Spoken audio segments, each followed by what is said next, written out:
Today I wanted to clean up a couple of misconceptions about second mortgages and give you a little better understanding on what they are and the different types that there are. So to start out, a second mortgage, the two or the second, references the lien position that they're in. So if you have a first mortgage, they're in what's called first position.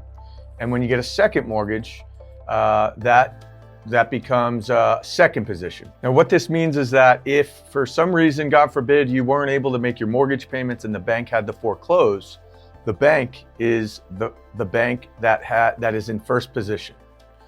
The lender that is in second position is somewhat along for the ride, and they have no say in what the bank then liquidates that home for.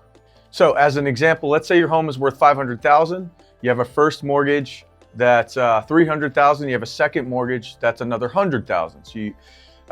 So you owe a total of $400,000. If somehow the bank had to foreclose, and let's say they sold the house for $350,000, then the lender in second position that has a $100,000 second mortgage, they take a haircut of $50,000, or they essentially lose $50,000.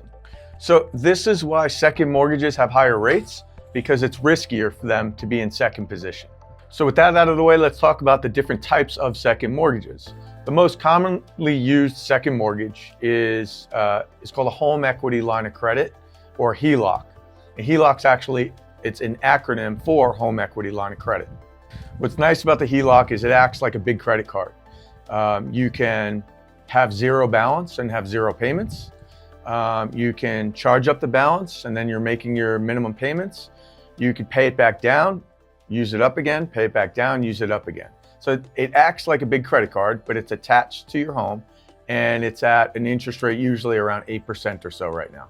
I actually would recommend this even if you don't have a need for a second mortgage. It's nice to have a line of credit as like a safety net, as a rainy day account. If you ever had to tap into some dollars fast, you have access to it at a really good rate.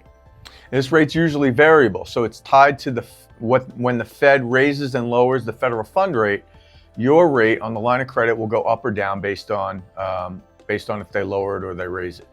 From there, there's fixed rate second mortgages with terms of anywhere from 5 years to 30 years.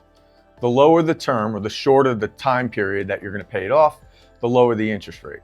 You wouldn't want to use this unless you had a specific purpose for the funds, whether it was to do home improvements or pay off some credit cards or even use it to buy more real estate.